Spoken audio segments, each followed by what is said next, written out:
ఇక్కడ సన్నగా కట్ చేసి పెట్టుకున్న కొత్తిమీర, ఉల్లి పరక అంటాం కదా, స్ప్రింగ్ ఆనియన్స్, బియ్యం పిండి, బియ్యం రవ్వ మనకి డైరెక్ట్గా దొరుకుతుంది, అలాగే అనపగింజలు, ఇంగువ, కరివేపాకు, ఆవాలు, పచ్చిమిర్చి, అల్లం. అయితే పచ్చిమిర్చి అల్లంని పేస్ట్ చేసి వేస్తే చాలా బాగుంటుంది. ఫస్ట్ ఏం చేద్దామంటే ఒక ప్యాన్ తీసుకున్నాం.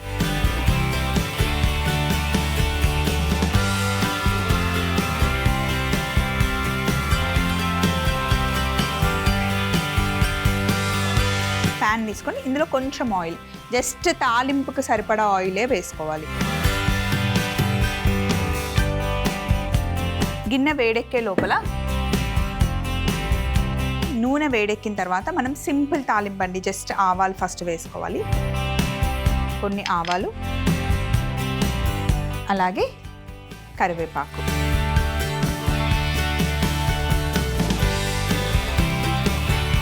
తాలింపు కాస్త వేగాలి. ఇప్పుడు ఇందులో కాస్త ఇంగువ. మీకు కావాలి అంటే సేమ్ దీంట్లో మనం కొబ్బరి నూనె కూడా వేసుకోవచ్చు, కోకోనట్ ఆయిల్తో కూడా చాలా బాగుంటుంది. ఇప్పుడు అనపగింజలు వేసేసుకోవాలి.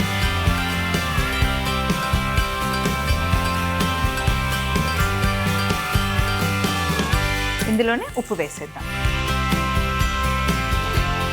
బియ్య పిండికి సరిపడా ఉప్పు ఇందులోనే వేసేసుకోవాలి.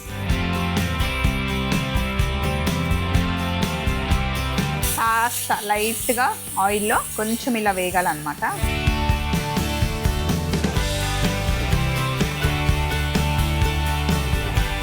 మనకి ఈ టైంలో డిసెంబర్, జనవరి, ఫిబ్రవరి టైంలో మనకి అనపగింజలు దొరుకుతాయి. పల్లికాయ వస్తుంది, అలాగే పండు మిర్చి వస్తుంది, చిలకడ దుంపలు ఎక్కువగా వస్తాయి, ఉసిరికాయలు వస్తాయి. ఇవన్నీ సీజన్ వైజ్గా మనకి దొరుకుతూ ఉంటాయి. అన్నీ మనం ఎంజాయ్ చేయాలి అండి. చక్కగా ఉసిరికాయని బాగా మనం స్టీమ్ చేసి చారు చేసుకోవచ్చు. మీకోసంలో ఆల్రెడీ నేను చూపించాను. ఉసిరికాయ పచ్చడి ఇప్పుడే పెట్టుకుంటారు. అనపగింజలు చక్కగా వేగాయి. 1 కప్పు బియ్యం పిండి ఉంది, ఇక్కడ బియ్యం నూక ఉంది కదండి, 1 కప్పుకి 2 కప్పుల నీళ్లు వేసుకోవాలి. సో ఆ 1 కప్పు దీనికి 2 కప్పులు సమానం అవుతుంది. ఫుల్ కప్పు నీళ్లు వేసేది.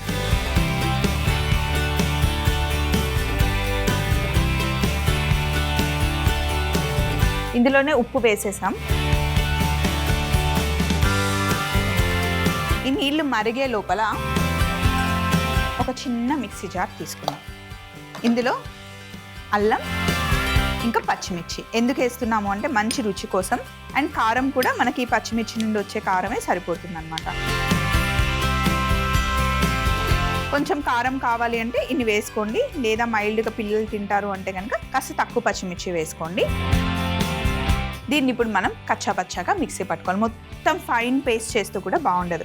ఎప్పుడైనా ఇంటికి మనం పచ్చిమిర్చి తెచ్చుకున్నప్పుడు ఎక్కువ ఉన్నాయి వాడట్లేదు అనుకుంటే తొడిమే తీసేసి పచ్చిమిర్చి ఇలా మిక్సీ జార్లో వేసి కొంచెం అల్లం ముక్క, కాస్త ఉప్పు, జీలకర్ర వేసి కచ్చాపచ్చాగా మిక్సీ పట్టేసి మీరు ఫ్రిడ్జ్లో పెట్టుకోవచ్చండి. ఎన్ని రోజులున్నా పాడవదు. ప్రతి దాంట్లో కారం వేయాల్సిన అవసరం లేదు. దీన్ని పచ్చి కారం అంటారనమాట. పచ్చి కారం చేసి చాలా రకాల వంటలు చేసుకోవచ్చు. మనం ఆనపకాయ వండుకోవచ్చు, బీరకాయ వండుకోవచ్చు, దొండకాయ వండుకోవచ్చు, అండ్ కొన్ని పప్పుల్లో పచ్చికారం వేస్తే చాలా బాగుంటుంది. మా అత్తమ్మ రెగ్యులర్గా ఇలా చేసి పెడుతుంది. ఇంట్లో పచ్చిమిర్చి ఉంటే కనుక వేస్ట్ చేయకుండా ఇలా చేసి పెట్టుకోండి. సో ఇలా ఒకసారి మిక్సీ పట్టుకున్న తర్వాత ఇప్పుడు ఈ పచ్చికారం, అల్లం, పచ్చిమిర్చి, ఈ కారం అంతా మనం ఇందులో వేసేయాలి ఈ వాటర్లో.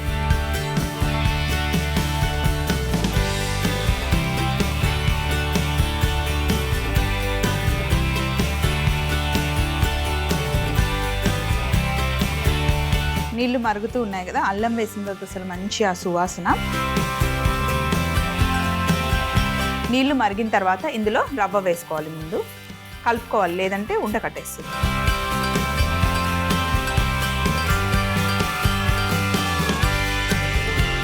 బియ్యం రవ్వ వేసి కొంచెం ఒక ఉడికొచ్చిన తర్వాత అప్పుడు బియ్యం పిండి వేద్దాం. ఇలాగే మీరు సేమ్ ప్రాసెస్లో ఉప్మా కూడా చేసుకోవచ్చండి. సో కొంచెం బియ్యం రవ్వ ఎక్కువ వేసుకోవాలి, అప్పుడు అనపగింజలు ఎక్కువ వేసుకొని టేస్ట్ చాలా బాగుంటుంది. మనం స్టీమ్ అయినా చేసుకోవచ్చు, లేదా డైరెక్ట్గా ఉప్మా లాగా చేసుకోవచ్చు. లంచ్ బాక్స్ రెసిపీగా కూడా మీరు చేసుకోవచ్చు అనమాట. హెల్దీ, చాలా చాలా హెల్దీ. అయితే మీకు ఇష్టమైతే, మీకు నచ్చితే కొబ్బరి నూనె వేసుకుంటే బాగుంటుంది. కొంచెం ఇది వేసి కాస్త ఉడుకుతూ ఉన్నప్పుడు ఇప్పుడు బియ్యం పిండి వేసి కలుపుకోవాలి, లేదంటే ఇది కూడా ఉండలు కట్టేస్తుంది.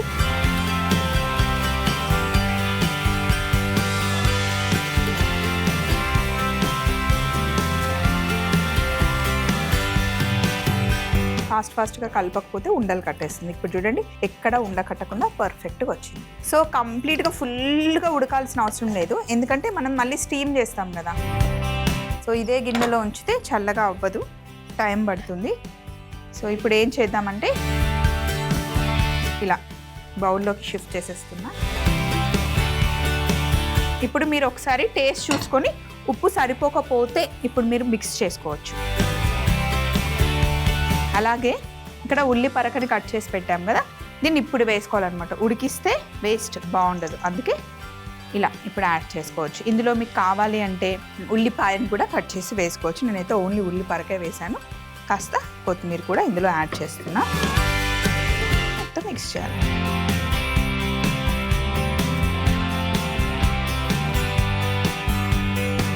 సో ఇప్పుడు సేమ్ ఇలాగే చేసి సర్వపిండి లాగా గిన్నెకు కూడా పెట్టుకోవచ్చండి. కొంచెం ఆయిల్ ఉన్నా పర్లేదు, మాకు ఆ క్రిస్పీనెస్ కావాలి అనుకుంటే సర్వపిండి లాగా చేసుకోవచ్చు. వద్దు, కంప్లీట్ హెల్దీ రెసిపీ కావాలి, ఈవినింగ్ టైంలో టీ టైంలో తినడానికి బాగుంటుంది చాలా, సో అలాగైనా చేసుకోవచ్చు. మొత్తానికి మనం మిక్చర్ ఇలా రెడీ చేసుకొని సర్వపిండి లాగా, అప్పాల్లాగా లేదా కుడుముల్లాగా ఎలాగైనా చేయొచ్చు. బేస్ అయితే ఇదనమాట. స్టీమర్ పెట్టేశానండి. అండ్ ఇక్కడ ఉన్నాయి కదా, మనం కుడుములు చేసుకోవాలి. చేతికి కొంచెం ఆయిల్ అప్లై చేసుకుందాం, లేదా నెయ్యి అయినా ఓకే.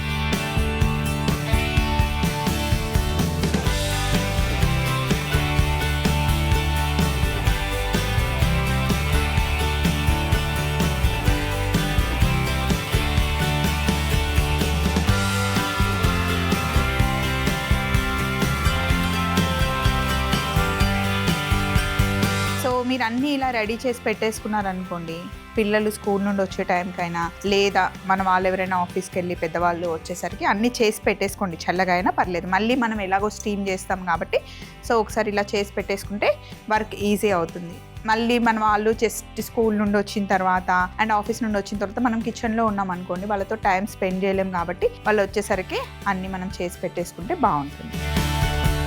ఇలాంటివి చేసి మీరు ట్రావెల్ చేసేటప్పుడు కూడా తీసుకెళ్తే కార్లో హ్యాపీగా ఎంజాయ్ చేయొచ్చండి. టేస్ట్ కూడా బాగుంటుంది అనమాట. బ్రేక్ఫాస్ట్ టైంలో కూడా మీరు చేసుకోవచ్చు. పొద్దునే లెగిసి ఇలా స్టీమ్ చేసేసి మీరు రెడీ అయ్యే లోపల స్టీమ్ అయిపోతాయి. సో బాక్స్లో పెట్టేసుకొని వెళ్ళిపోతే కనుక బ్రేక్ఫాస్ట్ లాగా కూడా చేయొచ్చు.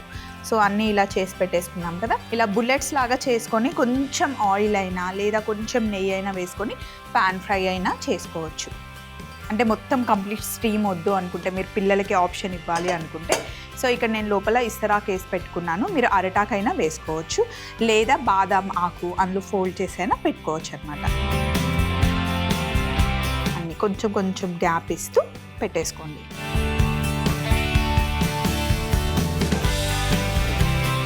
పన్నెండు నిమిషాల నుండి 15 నిమిషాల వరకు స్టీమ్ చేసుకోండి.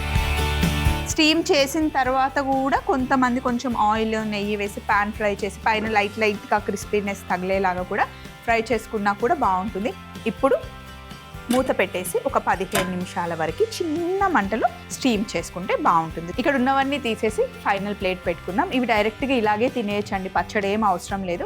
మీకు కావాలి అనుకుంటే ఆవకాయతో టేస్ట్ చేసినా బాగుంటుంది, లేదా మనం టిఫిన్ చేసుకుంటాం కదా చట్నీ, దాంతో కూడా సర్వ్ చేయొచ్చు. నేనైతే ఇలాగే తినేస్తాను నార్మల్గా చేసుకున్నప్పుడు. ఒక 15 నిమిషాల తర్వాత ఇలా చక్కగా స్టీమ్ వస్తుంది అనమాట. స్టవ్ ఆఫ్ చేసేసాను.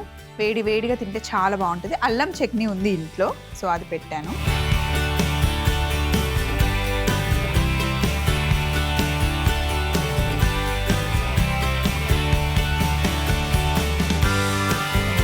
అనపకాయ కుడుములు తయారీ విధానం. ముందుగా గిన్నెలో నూనె వేడి చేసుకొని అందులో ఆవాలు, కరివేపాకు, ఇంగువ, అనపకాయ గింజలు, ఉప్పు వేసి కాస్త వేగనివ్వాలి. తరువాత సరిపడా నీళ్లు పోసుకొని మరగనివ్వాలి. ఈ లోపల మిక్సీ జార్లో అల్లం ముక్కలు, పచ్చిమిర్చి ముక్కలు వేసి మిక్సీ పట్టి పేస్ట్ చేసుకొని ఆ పేస్ట్ ని మరుగుతున్న నీళ్ళలో వేసి అందులో బియ్యం రవ్వ వేసి కాస్త ఉడికిన తర్వాత బియ్య పిండి వేసి బాగా కలుపుకొని ఒక గిన్నెలోకి తీసుకొని ముందుగా కట్ చేసి పెట్టుకున్న ఉల్లి పరక, కొత్తిమీర వేసి బాగా కలుపుకున్న తర్వాత కుడుముల్లాగా తయారు చేసి స్టీమర్లో పెట్టి 12 నుండి 15 నిమిషాలు స్టీమ్ చేసుకుంటే ఎంతో టేస్టీ అయిన హెల్దీ అయిన అనపకాయ కుడుములు రెడీ అవుతాయి.